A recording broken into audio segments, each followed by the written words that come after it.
अंतिम समय की बिगनिंग हुई है, अभी अंत आया नहीं है, इसलिए आप घबराएंगे नहीं।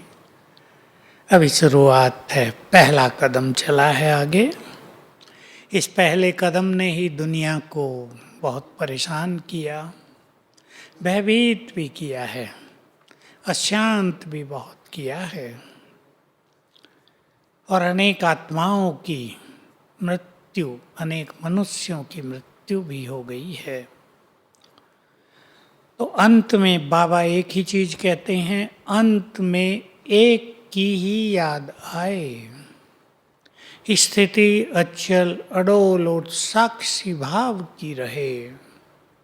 देह सहज भाव से छोड़ें, जिसको स्वेच्छा से देह छोड़ना कहते हैं।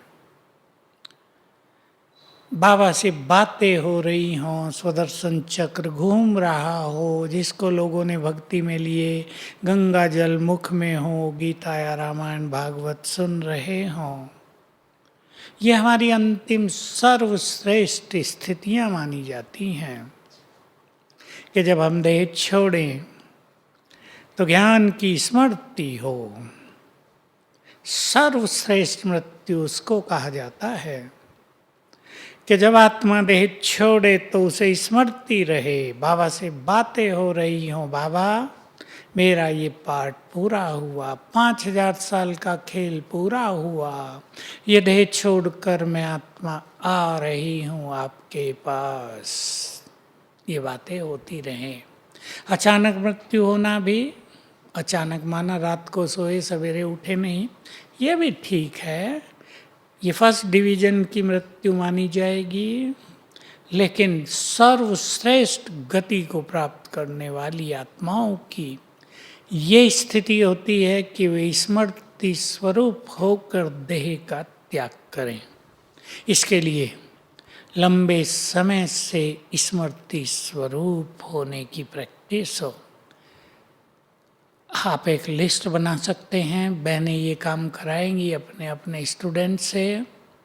अब सेवाएं शुरू हो जाएंगी, खुल जाएगा बहुत कुछ 8 जून से, और उसके बाद और भी जल्दी जल्दी खुलेगा, जून में ही बहुत कुछ खुल जाएगा। तो स्मृतियों की लिस्ट बनाएं, कम से कम 25।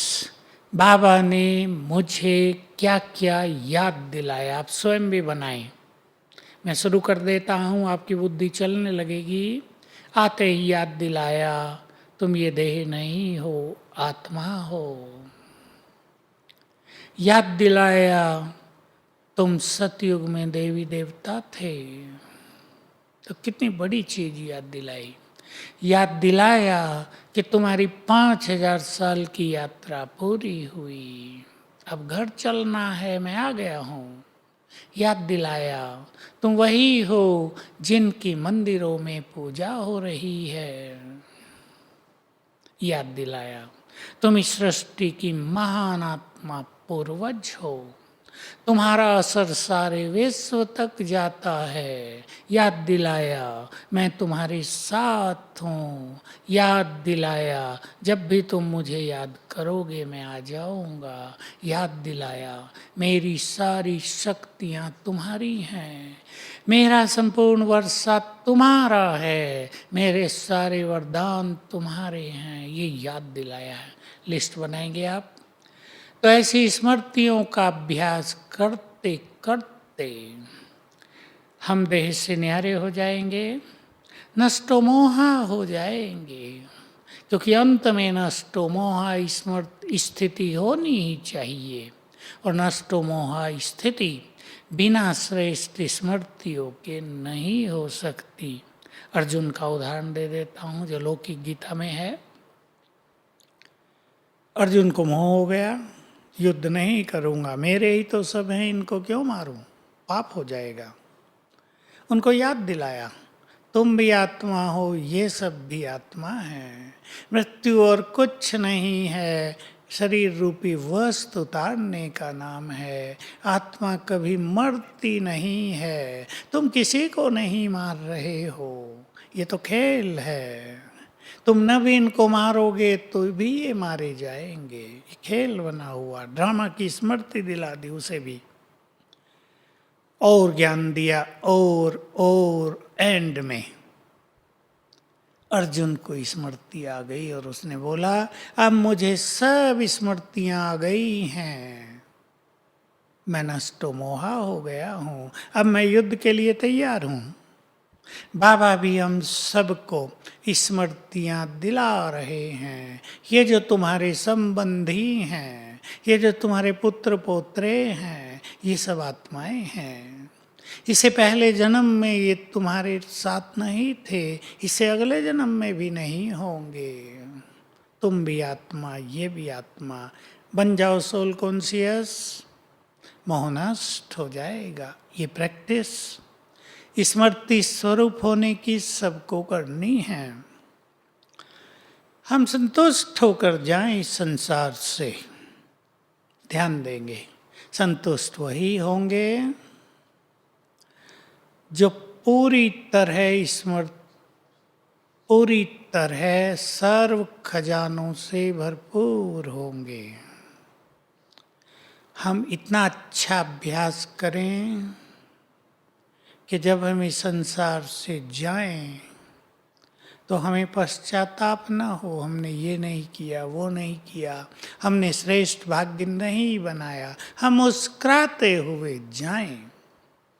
देखो आपने अपने बच्चे को विदेश में भेजा हो धन कमाने के लिए, और जब वो आए तो खाली हाथ आए, कैसा चेहरा होगा, सिर झुका होगा, आप भी उसका प्यार से वेलकम नहीं कर पाएंगे। और कोई बच्चा अथाह धन कमा कर आया हो, मुस्कुराते हुए आएगा, सिर उठा कर आएगा, आपको भी गर्व होगा, आप खुशी से फूले नहीं समाएंगे, सारे परिवार को, गांव को इधर उधर मैसेज देंगे। हम भी जब इस संसार से जाएं, हमें बाबा ने परदेश में भेज दिया था, बहुत माल पानी देकर भेजा था, खा पी के ख़त्म कर दिया। अब खाली जाएंगे तो सिर झुका कर जाना पड़ेगा, भरपूर होकर जाएंगे, सिर उठा कर जाएंगे, भगवान भी वेलकम करेगा, आओ मेरे लाल आओ, स्वागत है तुम्हारा। यह अंतिम स्थिति, हमें ऐसी स्थिति को ही बना कर जाना है, तो भरपूर होकर जाएंगे, कुछ भी कमी नहीं। अंत में एक की ही याद रहे, बहुत प्रैक्टिस की ज़रूरत है। तुलसीदास को भी लिखना पड़ा, जन्म जन्म मुनि यतन कराही, अंत नाम सिमरण नहीं पाही। मुनियों ने भी जन्म जन्म यतन किए कि अंत में भगवान का नाम स्मृति में रहे, लेकिन हो नहीं पाया। ये इतनी कठिन काम है, लेकिन हम इसे सहज बनाएंगे, और सहज तभी बनाएंगे जब चारों ओर से हम डिटैच होंगे, भरपूर होंगे, किसी की भी किसी बात की छाप हमारे मानस पटल पर नहीं होगी, हम बिल्कुल मुक्त हो गए होंगे। ये नहीं उसने ये कहा था, उसने मुझे बहुत दुख दिया, या मैंने उसको बहुत दुख दिया, मैंने ये पाप किए। अगर पाप बहुत किए होंगे तो पाप मुरली में कल भी आ गया संडे को, भूत बनकर सामने खड़े होंगे, बाबा की याद नहीं होने देंगे, वो अपने प्रभाव में ले लेंगे। इसलिए पुण्य आत्माएं ही अंत में स्मृति स्वरूप होकर शरीर छोड़ेंगी। चेक कर लें अपने कर्मिक अकाउंट को। लेकिन अगर आपके पाप बहुत हो भी गए हैं तो भी आपको घबराने की जरूरत नहीं। इतने पुण्य कर दो कि पाप का बोझ ही हल्का हो जाए, इतना योग कर दो कि सारे पाप योग अग्नि में जलकर नष्ट हो जाएं। तो अंत में ये सब चीज़ें आपको अपनी ओर आकर्षित नहीं करेंगी। हमें बैगर टू प्रिंस भी बनना है। आप जानते हैं जो कुछ हमारे पास होगा वो अंत में याद रहेगा। माताओं ने ज्वेलरी दबा के रखी है, छुपा के, देख देख के उसे खुश होती हैं, इतना माल है मेरे पास, पहनते तो आजकल है नहीं, चोरों का डर रहता है। अब उसमें बुद्धि गई हुई है, आत्मा संपूर्ण रूप से आसक्त है उसमें। देह छोड़ने के समय वो सारा जो बॉक्स है ना, वो सामने आ जाएगा, खोल भी नहीं सकेंगे आप, मन तड़फने लगेगा, हाय ये सब कुछ छोड़ के जाना पड़ रहा है।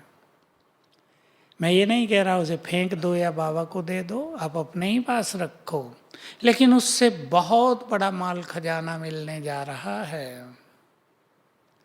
ये ज्वेलरी तो कुछ भी नहीं, ये तो आपके एक छोटे से जेवर के बराबर होगी। साड़ियों में भी हीरे जड़े होंगे, सोने की जड़त होगी, चमक रहा होगा शरीर भी सोने हीरों से, क्योंकि सोने का टच शरीर को स्वस्थ भी रखता है। भले ही वहाँ स्वस्थ रहने की जरूरत नहीं, सभी स्वस्थ हैं, कोई कमी नहीं है स्वास्थ्य में, लेकिन फिर भी सोने का टच और कई हीरे मोती माणिक का टच शरीर को एनर्जेटिक रखता है। तो हम सभी तैयारी करें चारों ओर से अपनी बुद्धि को हटाने की। सब विनाशी है। देखो अपनी ज्वेलरी को, अपने धन को, अपने लोकर को और संकल्प करो ये सब विनाशी है।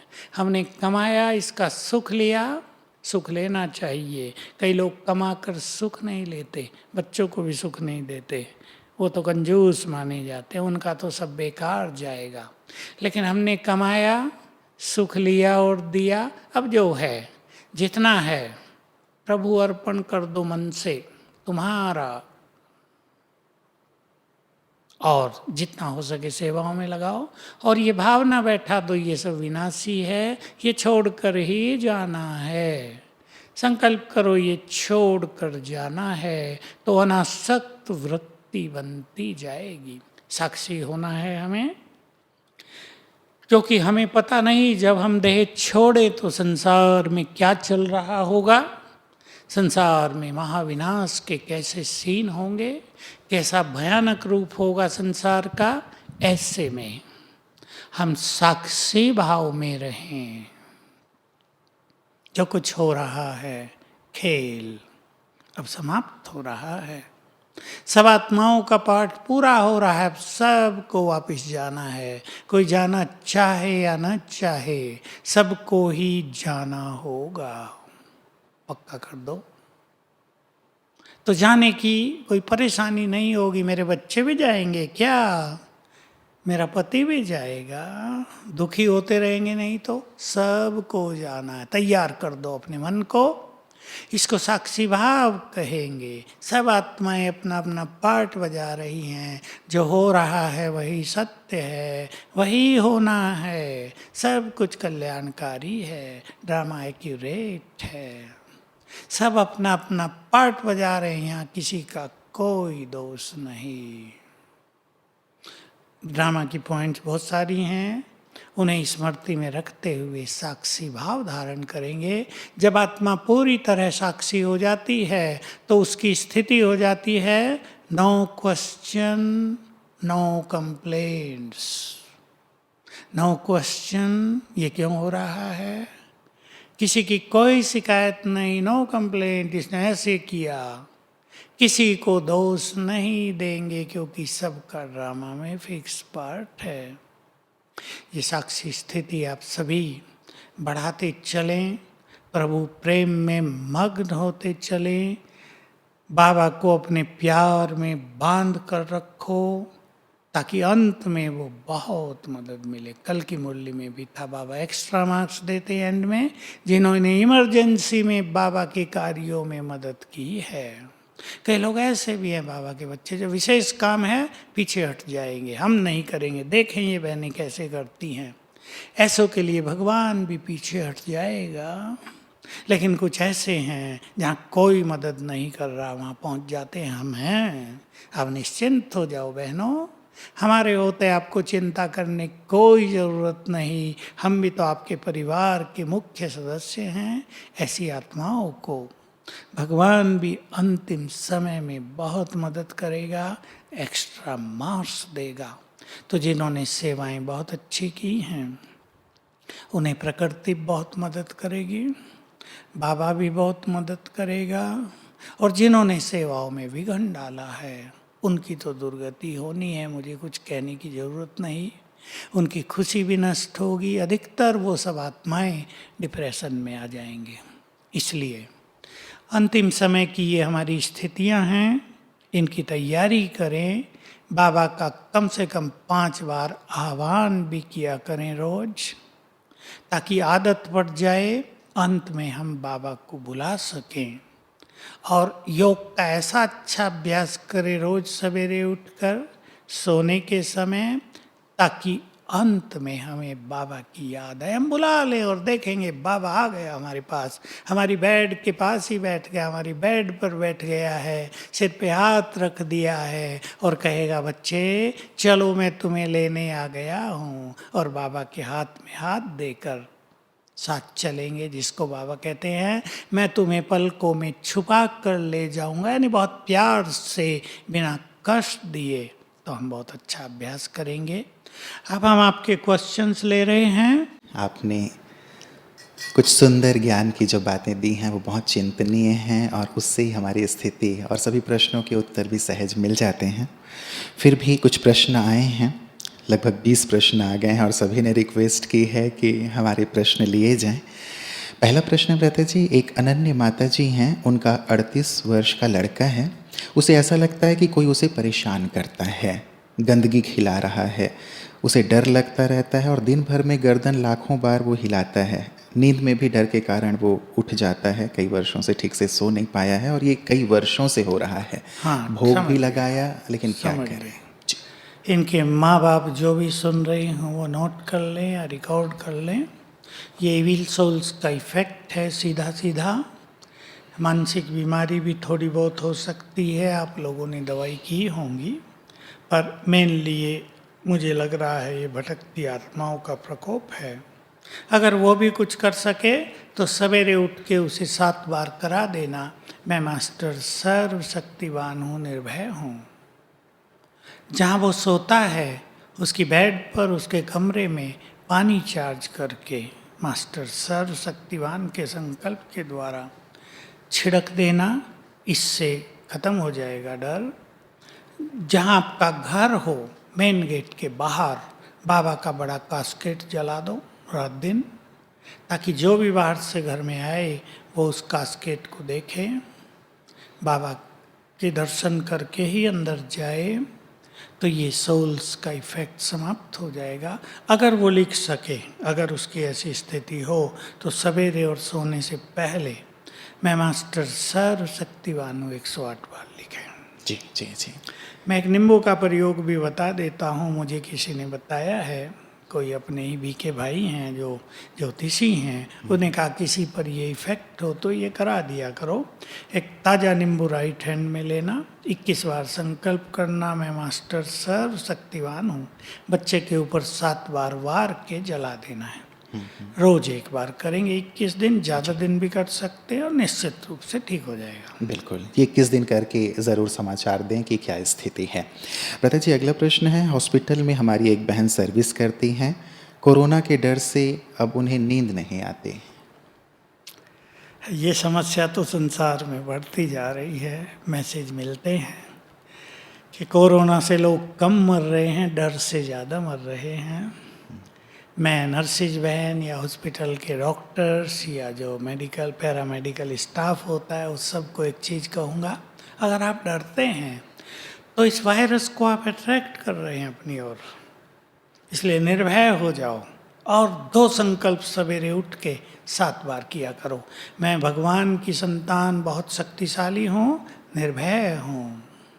मैं बहुत शक्तिशाली हूँ, निर्भय हूँ। सवेरे उठते ही करना पहले 3 मिनट में, क्योंकि सबकॉन्शियस माइंड जगा रहता है, इससे आपका भय समाप्त हो जाएगा। और इसको कहो सोने से पहले 108 बार लिखे, और उठते ही मैं मास्टर सर्वशक्तिवान हूँ, डर खत्म। जी। माताओं की ये समस्या है कि उनके पति पवित्रता में मदद नहीं करते, और कई भाइयों की भी ये समस्या है कि उनकी युगल उन्हें पवित्रता में मदद नहीं करते। बहुत सहज अभ्यास करेंगे सभी, सवेरे उठ कर ही। ये सब कॉन्शियस माइंड का प्रयोग है, क्योंकि अब अगर पवित्र नहीं रहे तो बड़ा कष्ट होगा दोनों को, चाहे पति है या पत्नी है, जो ज्ञान में नहीं है उन्हें अति कष्ट होगा, लेकिन भाई बहन जो ज्ञान में उन्हें भी अति कष्ट होगा अगर पवित्र नहीं रहे। इसलिए सवेरे उठकर 7 बार संकल्प करेंगे, मैं मास्टर सर्वशक्तिवान हूँ, बंधन मुक्त हूँ, मेरी ये साथी मेरी संपूर्ण सहयोगी है। और अगर आप बहन हैं तो भोजन बनाते मैं परम पवित्र आत्मा हूँ, ये निरंतर योग करें, निरंतर याद करें। और अगर आप भाई हैं तो अपनी मिसेज को आधा घंटा रोज योगदान दें। जी भ्राता जी ये कहते हैं कि कई सालों से ज्ञान में हैं ये और मधुबन भी आ चुके हैं, लेकिन अब इनकी समस्या ये है कि किसी भी काम में इनका मन नहीं लग रहा है और कुछ भी इन्हें याद नहीं रहता। तो ये दोनों समस्याएं इन्होंने आपके सामने रखी हैं।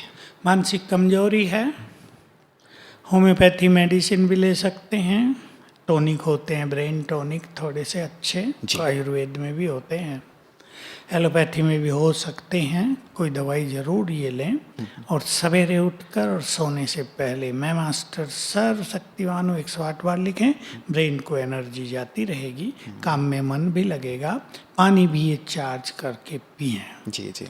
तो ब्रेन की स्थिति है, ब्रेन नॉर्मल काम करने लगेगा। और तीसरी बात, ब्रेन को एनर्जी देंगे 10 मिनट सवेरे 10 मिनट शाम को। सभी के लिए बता रहा हूँ, आगे के प्रश्नों में भी ये बात आ सकती है, क्योंकि मानसिक रोग संसार में बढ़ रहे हैं और अपने ब्रेन को एफिशिएंट करने के लिए, नॉर्मल करने के लिए 10-10 मिनट सवेरे शाम एनर्जी देना जरूरी है। देखो विधि सभी ध्यान से देख लेंगे, दोनों हाथ मलेंगे और याद करेंगे मैं मास्टर सर्वशक्तिवान हूँ 3 बार। मैं मास्टर सर्वशक्तिवान हूँ, मैं मास्टर सर्वशक्तिवान हूँ। अपने सिर पे ऐसे हाथ रख देंगे, आंखें बंद। 1 मिनट हाथ रखेंगे, फिर दोबारा करेंगे मैं मास्टर सर्वशक्तिवान हूँ, वही 3 बार, फिर 1 मिनट हाथ रखेंगे, ऐसे 10 बार। इस समय जब हाथ रखते हैं तो कोई संकल्प नहीं करना बस है? हाथ रखेंगे तो मन शांत करेंगे, और शांत नहीं रहता तो संकल्प करेंगे, हाथों से एनर्जी ब्रेन को जा रही है। बच्चों को अपने दूसरों को भी दे सकते हैं जिनको ब्रेन की कोई तकलीफ है। ये एनर्जी देना बहुत ही परफेक्ट इलाज है ब्रेन के लिए। इससे सब कुछ ठीक हो जाए। जिनका मन नहीं लग रहा हो, जिनको थोड़ी उदास सी अकेलापन रहता हो, जिनका स्वभाव थोड़ा चिड़चिड़ा सा होता हो, खुशी नहीं रहती, सब कर लें। बिल्कुल बिल्कुल। और इसका रिजल्ट बहुत सुंदर है भ्राता जी। इतने हमारे पास मेल्स आते हैं और लोगों के थैंक्स आते हैं कि इससे बहुत सारी चीज़ें ठीक हो गई। मैं भी बहुतों को सिखाया तो सभी, एक भी केस इससे बाहर नहीं गया है, सब सफल हुए। 3 मास कर लें। जी जी जी बिल्कुल। और भ्राता जी क्या कुछ विशेष प्रकार के संकल्प भी हाथ रख करके दिए जा सकते हैं? मान लीजिए नींद नहीं आती तो मुझे नींद आने लगी है, गहरी नींद आ रही है। ये जो पहला केस था ना बच्चे का, जिसको डिप्रेशन 30 साल से, उसकी माँ भी या बाप उसके ब्रेन को एनर्जी दें जी जी, तो इससे भी उसको अच्छा फायदा होगा। बिल्कुल बिल्कुल। भ्राता जी अगला प्रश्न है भ्राता जी, किसी भाई का प्रश्न है कि पूरा निश्चय होने के बाद भी निश्चय हिल जाता है, क्यों?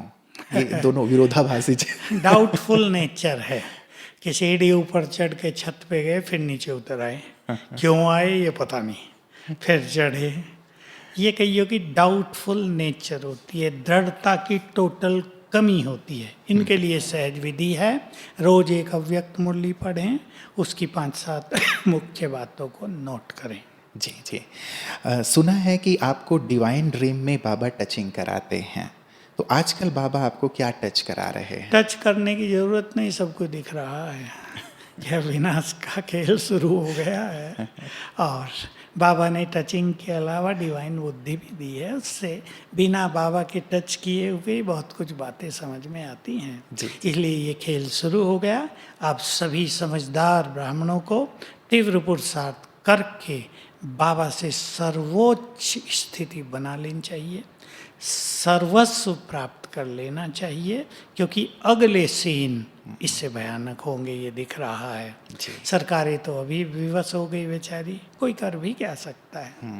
प्राइम मिनिस्टर, उसने अमेरिका के प्रेसिडेंट ने तो कह दिया ये कोई ऐसी चीज़ तो है नहीं जिसे फोर्स से हम बाहर निकलवा दें, मिलिट्री से।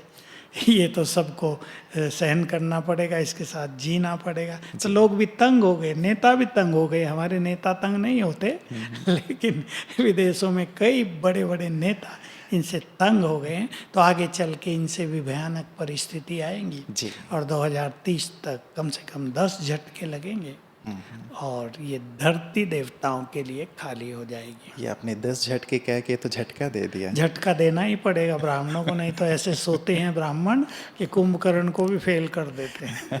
तो ये जगाने के लिए है हम सबको। जी। ये कैसे पता करें कि कितने विकर्म का खाता शेष है, कितने विकर्म विनाश हुए हैं और जमा कितना है?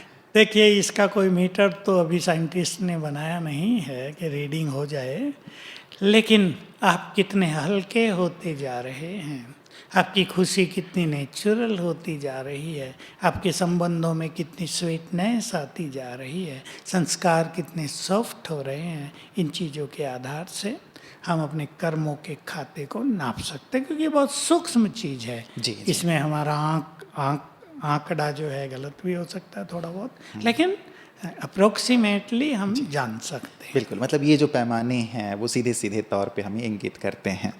ब्रदर जी, अगला प्रश्न है कि अव्यक्त बाबा का पाठ पुनः कब शुरू होगा?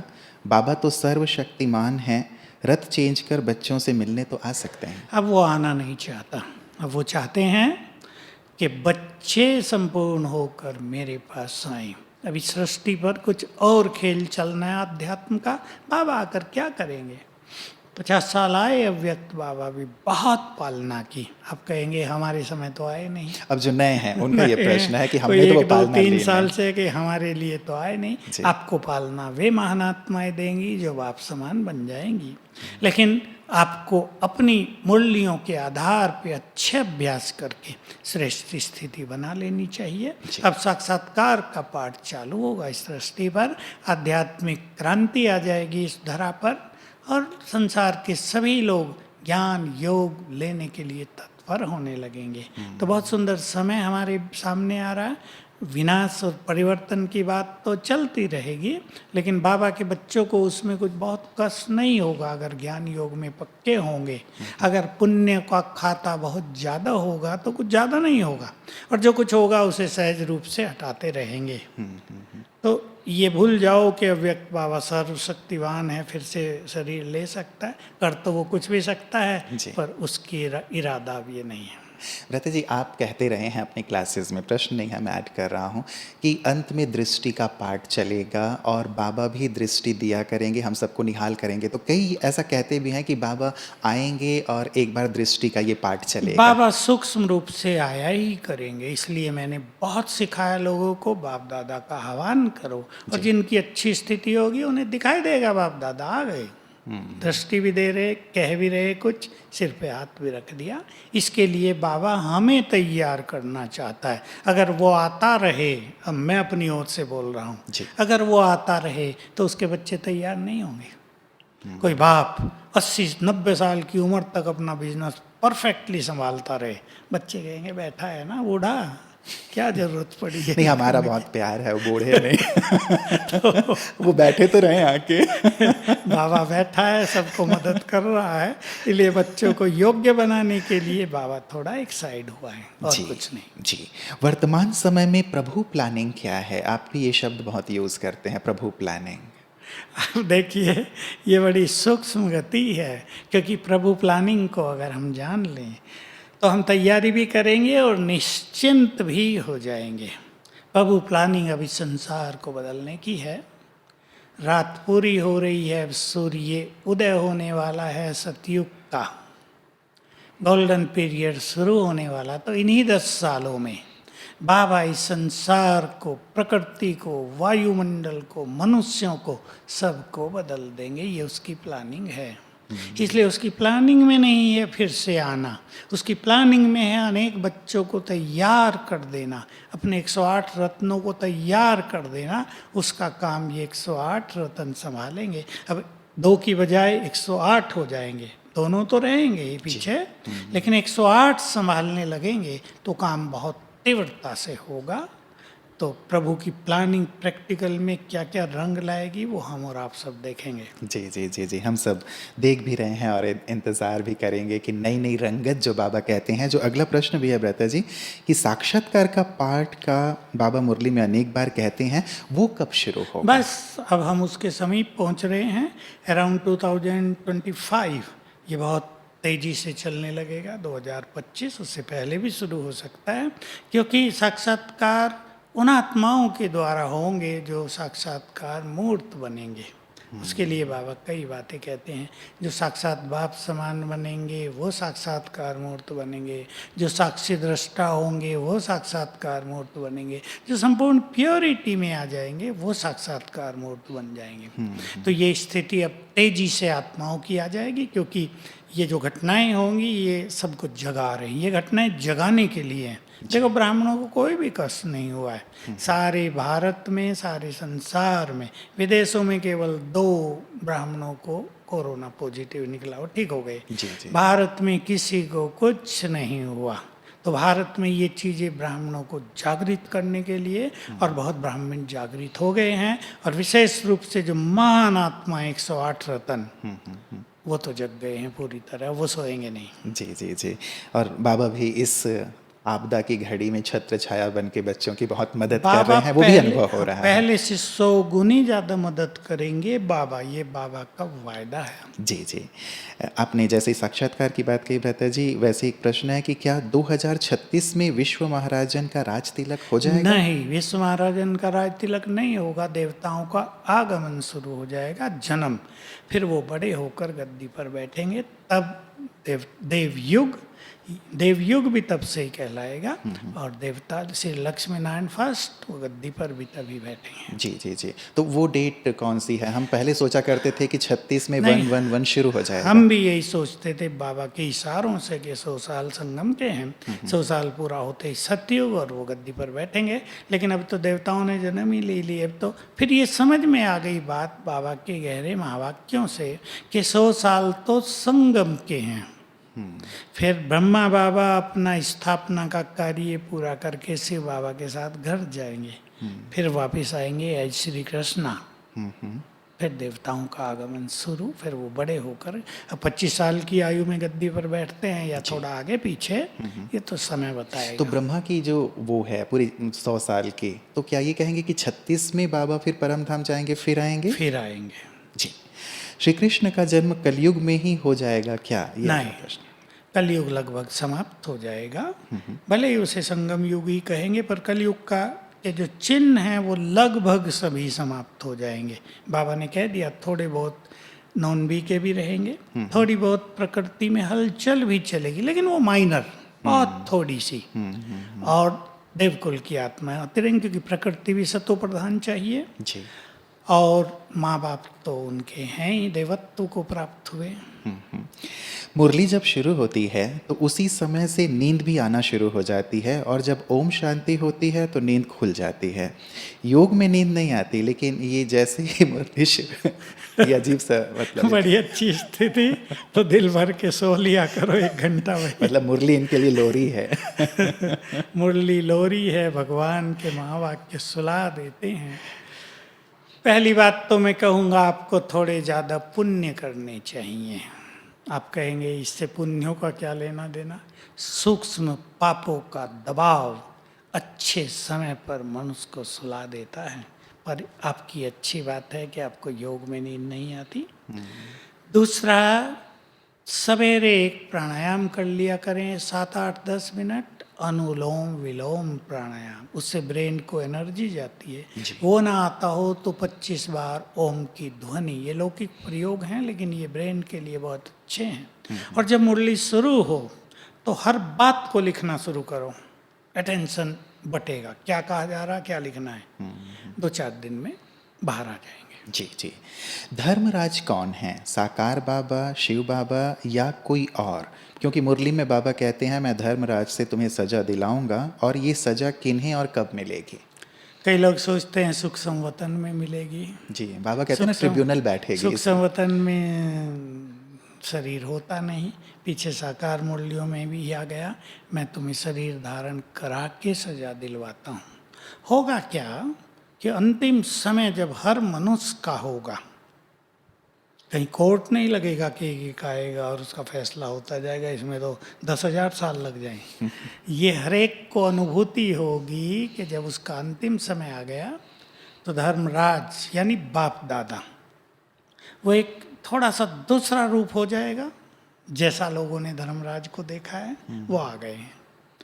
और सभी के उनकी जो पाप कर्मों की कहानी वो सामने फिल्म की तरह आ जाएगी।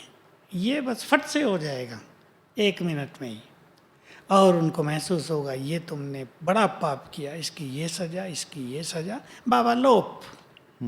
ये गति चलेगी अंत में। जी जी जी। तो ये हर एक को एक साथ ही करोड़ों को अनुभव हो जाएंगे। मतलब जैसे देवी देवताएं उस रूप में नहीं है लेकिन बाबा साक्षात्कार करा देते हैं, वैसे ही धर्मराज का जो रूप हमारे मन में है वो आ जाएगा, वो सामने आ जाएंगे और हमें सजा का अनुभव होगा। जी। याद, योग और तपस्या में क्या अंतर है? याद तो है जैसे हम किसी को भी याद करते हैं, हम बाबा को याद कर रहे हैं, बाबा मेरा है, बाबा मिल गया है, बाबा इतना अच्छा है, स्वीट है, ज्ञान का सागर है। योग है बुद्धि योग से बाबा पर स्थिर कर देना, उसकी एनर्जी को रिसीव कर लेना। और तपस्या है इसको बार बार प्रैक्टिस करना, इंटेंस प्रैक्टिस, बहुत तीव्रता की प्रैक्टिस, उसको तपस्या कहते हैं। जी जी जी। भ्राता जी, सच के मार्ग में इतनी परेशानी क्यों है? क्योंकि ये कलयुग झूठ का जमाना है, इसलिए सत्य के मार्ग में कठिनाई होंगी ही। मैंने तो पूरा जीवन देखा। महात्मा गांधी तो लिखा गया सत्यमेव जयते, पर हो रहा सत्यमेव हारते, असत्यमेव जयते। क्योंकि ये मैं भी सोचता था ये क्यों हो रहा, सत्य को तो कोई पूछता ही नहीं, सत्य की तो हार ही हार है, सत्य को कष्ट ही कष्ट है, सत्य को सहन ही सहन करना पड़ता है, सब उसको अलग कर देते हैं, ये झूठा है। क्योंकि झूठ है, कलयुग के अंत में मानव तमो प्रधानता, झूठ का साम्राज्य, इसलिए थोड़ा संभल के सत्य का मार्ग अपनाना चाहिए। मेरा कहने का अर्थ नहीं सत्य का मार्ग ना अपनाओ, लेकिन जब संपर्क संबंध में आओ तो बहुत सोच समझ के बुद्धिमानी पूर्वक अपने सत्य को प्रकट करो। जी। पिछले 30 वर्षों से बाबा समय कम है ऐसा इशारा देते आए हैं, क्या 30 वर्ष का समय भी कम है? मतलब लगातार बाबा 84 साल से इशारा दे रहे थे समय बहुत कम है बच्चे, ये अगली दिवाली नहीं आएगी। सचमुच 30 साल का समय भी कम होता है। जिसको योग के गहन अनुभव करने हो, जिनको अपने संस्कारों को डिवाइन बनाना हो, जिनको अपनी तपस्या को अग्नि रूप बनाना हो, जिसको बाबा से निरंतर जुड़कर साक्षात्कार मूर्त बनना हो, उसके लिए सचमुच 30 साल भी कम है, लंबे समय की जरूरत पड़ती है। बिल्कुल। आजकल सभी वरिष्ठ भाई बहनों की क्लास में ये आता है कि कोरोना के कारण तपस्या का समय बाबा ने दिया है, तो आगे अब नौकरी या व्यापार छोड़ दें? नहीं, वो भी करना और उसमें ही तपस्या करनी है, क्योंकि आपने अगर जॉब छोड़ दी तो आप तपस्या बिल्कुल नहीं कर पाओगे, क्योंकि ब्रेन में क्रिएटिव एनर्जी है, अगर वो आप काम नहीं करते तो वो डल हो जाती है, वो फिर योग भी नहीं करने देगी। इसलिए काम करो लेकिन समेट लो। बहुत ज़्यादा विस्तार अगर आपने किया हो कि आपको समय ही नहीं मिलता, अपने काम काज को इस तरह मैनेज करो, सवेरे आप योग कर सको, मुरली सुन सको, शाम को भी योग कर सको 1 घंटा, और शाम को अपने घर आके परिवार से मिल सको, और दिन में कर्म करते अच्छा अभ्यास भी कर सको। जी, मतलब शमशानी वैराग की ज़रूरत नहीं है कि अब सब छोड़ छाड़ दिया छोड़ छाड़ दिया जाए फिर पकड़ लेंगे। जी, मज़ा नहीं आएगा छोड़ के। जी। बाबा मुरली में शुभी रस के बारे में हमेशा कहते हैं, ये कौन सा जूस है? ये जूस केवल सुख संवतन में बिकता है, वहीं जाके लेना पड़ेगा। मतलब किस चीज़ का? गन्ने का, आम का, संतरे आम का ही होता है, ये बाबा दिखाते हैं केवल, और कुछ नहीं। अभी संपर्क वाले बहुत डरे हुए हैं, इनको बाबा के ज्ञान की ज़रूरत है लेकिन हम दे नहीं पा रहे नहीं, वो आप ही लेने आएंगे, हम केवल ऐसे वाइब्रेशंस फैलाएं। मैं इसमें एक बात कुछ दिनों से सबको याद दिला रहा हूँ बाबा की, वो बाबा की बहुत पुरानी बात है कि रोज अमृत वेले हजारों लाखों या करोड़ों मनुष्य आत्माओं को अपने सामने इमर्ज करो। मान लो आप एक शहर में रहते हैं, इंदौर में रहते हैं, इंदौर वासियों को सब को इमर्ज कर लो, वहाँ भी तो कितने लाख होंगे। और उन्हें मन से वाइब्रेशंस दो, आत्मा से, और मन से बात करो, ज्ञान दे दो। 5 मिनट ज्ञान दे दो, 3 मिनट ही दे दो, रोज सेम टाइम दो, तो उनको ज्ञान की ओर अट्रैक्शन होगा। जैसे तुम जिस भगवान को ढूंढते थे अब वो आ गया है, तुम जिससे मिलना चाहते थे वो तुम्हें बुला रहा है, आकर मिलन मनाओ। वो तुम्हें पावन बनाने के लिए आ गया है, वो तुम्हारे दुख हरने आ गया है, वो तुम्हें सत्य ज्ञान देने आ गया है, आओ उससे ज्ञान प्राप्त करो। ऐसे तो उनको आकर्षण होने लगेगा। जी। ये कैंसर सर्जन हैं व्रता जी, ये कहती हैं कि बाबा के डायरेक्शन के अनुसार वो एक शहर में गईं, ज्ञान में 4 साल से हैं। 3 साल पहले ही वो वहाँ गईं और काम बाबा ने बहुत अच्छा वहाँ इनका चलवाया, किंतु अभी 6 माह से बहुत विघ्न आ रहे हैं। जिसके साथ पार्टनरशिप में काम शुरू किया था उस आत्मा ने परेशान करना शुरू कर दिया है। अब लगता है 3 साल में यहाँ जो नाम और कार्य के द्वारा इन्होंने जो भी कमाया था वो सब जैसे हाथ से निकल रहा है। तो मेरी पोजीशन भी जैसे चली गई है, योग में मन नहीं लग रहा है, तो ऐसे में मैं क्या पुरुषार्थ करूं? नहीं, इतना निराश होने की तो आवश्यकता नहीं है। वैसे आजकल ये बहुतों के साथ हो रहा है कि पार्टनर तो धोखा ही देते हैं, जब वो देखते हैं नाम हो गया है तो चाहते हैं दूसरे को हटा दो, इस नाम का फ़ायदा हम उठा लें। तो अब घबराएं नहीं, ये कि किस दिन की विघ्न विनाशक भट्टी कर लें। मैं मास्टर सर्वशक्तिवान हूँ, विघ्न विनाशक हूँ, ये संकल्प करके 1 घंटा योग करेंगे। मन आप उदास ना करें, ये भी न सोचो मेरा नाम हो गया मैं अलग होंगी तो क्या होगा, आपका नाम ज़्यादा हो जाएगा। आप विश्वास रखो, भगवान जिसके साथ हो उसके कर्म सफल होते ही हैं, आपको पहले से ज़्यादा सफलता मिलती रहेगी। बाबा में संपूर्ण विश्वास रखो, वो मेरी छत्र छाया है, वो मेरे साथ है, साथ ही धोखा दे सकते हैं, भगवान सदा साथ देता है।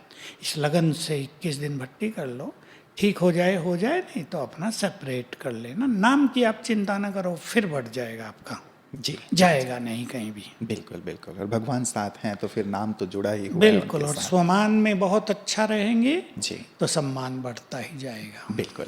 अमृत वेले योग नहीं लगता। देखो, मैंने 2 क्लासेज करा दी हैं, इस पे यूट्यूब पे आ जाएगी, अमृत वेले पर ही, वो देख लें। फिर भी मैं कहूँगा योग नहीं लगता है तो रात को ठीक टाइम पे सो जाएं, सवेरे उठ के ही 10 मिनट अव्यक्त मुरली पढ़ लो, फिर 10 मिनट में मास्टर सर्वशक्तिवान हूँ ये लिख लो, जितनी बार भी लिखा जाए, आपका ब्रेन एक्टिव हो जाएगा। ये तभी नहीं होता जब ब्रेन इनएक्टिव हो जाता है, डल हो जाता है सोने के समय। जी, तो ये 2 काम करेंगे, फिर 5 स्वरूपों का अभ्यास करना, योग लगने लगेगा। बहुत सुंदर।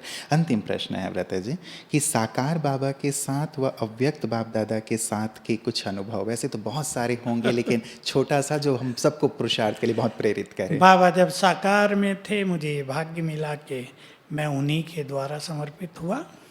हम 2 भाई थे लास्ट में जो बाबा के द्वारा समर्पित हुए थे, एक ने शरीर छोड़ दिया है। तो बाबा के कमरे में जब मैं बाबा से मिला और बाबा ने दृष्टि दी तो बिल्कुल बॉडी लेस कर दिया, मगन अवस्था कर दी, और मेरा योग इतना सुंदर हो गया। ये मुझे बाद में पता चला कि ये बाबा ने मुझे योगी भव का वरदान दे दिया था।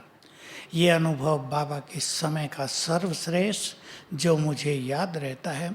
अव्यक्त बाबा से मेरा सबसे अच्छा अनुभव ये है जो मैं एक लाइन में कहूँगा, जब भी बाबा आए, हजारों बार आए, हर बार मुझे दृष्टि मिली, हर बार की मुरली से मुझे जीवन के लिए कोई एक सुंदर बात मिली, पुरुषार्थ के लिए।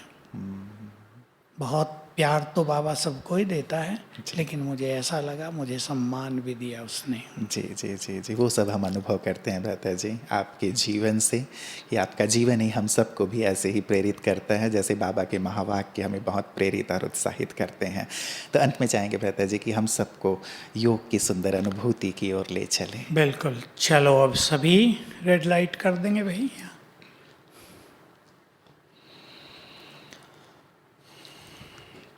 सभी अपने आत्मिक स्वरूप में स्थित होंगे। पहले मैं चमकती हुई मणि, प्रकृति की कुटिया में विराजमान हूँ।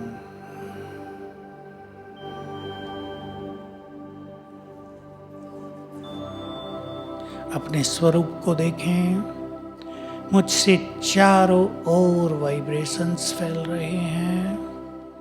मैं हूँ मास्टर ज्ञान सूर्य।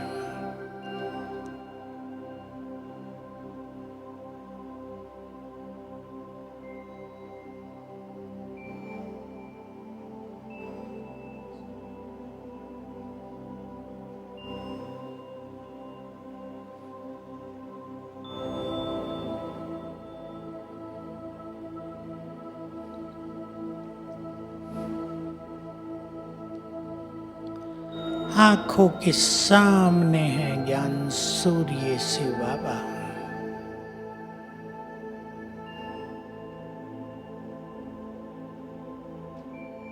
सामने देखें, ज्ञान सूर्य शिव बाबा चमक रहे हैं।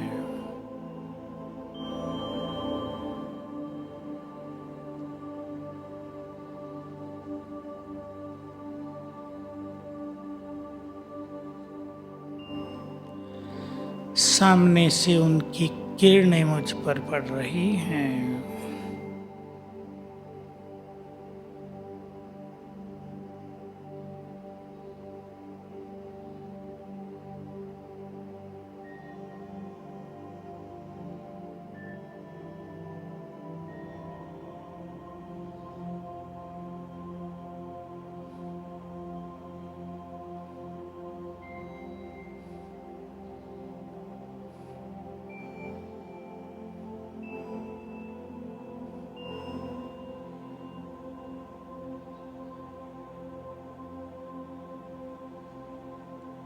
ज्ञान सूर्य की शक्तियां मुझ में समा रही हैं।